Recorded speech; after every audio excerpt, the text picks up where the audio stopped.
ভাই, আজকে একটা অন্যরকম কষ্টের গল্প শোনাবো। ভালোবাসা তো সবাই বোঝে, কিন্তু যারা বাবাকে হারিয়েছে তারা জানে আসল ভালোবাসা কি। ছোটবেলায় আমার সবচেয়ে বড় আশ্রয় ছিল আমার বাবা। আমি হয়তো কখনো বুঝতেই পারিনি বাবা মানে কেবল একজন মানুষ না, বাবা মানে ছায়া, শক্তির পাহাড়, এমন এক ভালোবাসা যেটা কিছু চাইতে হয় না, তবুও মিলে যায় চুপচাপ। আমি যখন ক্লাস 9-এ পড়ি তখন বাবা হঠাৎ অসুস্থ হয়ে পড়ে।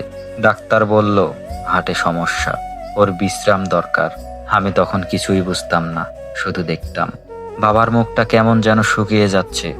একদিন স্কুল থেকে বাসায় ফিরে দেখি বাসার পরিবেশ অদ্ভুত চুপচাপ। মা বারান্দায় বসে কাঁদছে। আমি কিছু বুঝে ওঠার আগেই খবরটা পেলাম বাবা আর নেই। আমি অনেকদিন সেই কথাটা বিশ্বাস করতে পারিনি।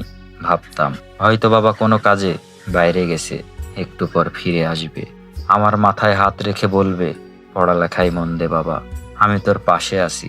বাবা চলে যাওয়ার পর আমার পৃথিবী পুরো পাল্টে যায়। স্কুলের খরচ, বাজারের হিসাব, ছোট ভাইয়ের দায়িত্ব, সবকিছু হঠাৎ যেন আমার ঘাড়ে এসে পড়ে। আমার শখ আহ্লাদ সব বন্ধ। নতুন জামা চাওয়া তো দূরের কথা, 2 বেলা ভাত ঠিক মতো জুটতো না। বন্ধুরা ঈদে নতুন পাঞ্জাবি পরে ঘুরে বেড়াতো।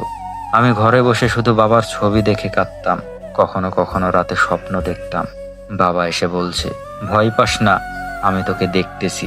এখন আমি বড় হয়েছি, কাজ করি, সংসার চালাই, তবুও রোজ সকালে ঘুম থেকে উঠেই বাবার কথাই মনে পড়ে। আমি আজও বাবার মতো হতে পারিনি, কিন্তু আমি চেষ্টা করি যাতে একদিন আমার সন্তান আমায় গর্ব করে বলতে পারে আমার বাবা আমার ছায়া। বাবা, তুমি যেখানেই থেকো ভালো থেকো, তোমার ছেলেটা এখনো তোমার জন্যই বাঁচে।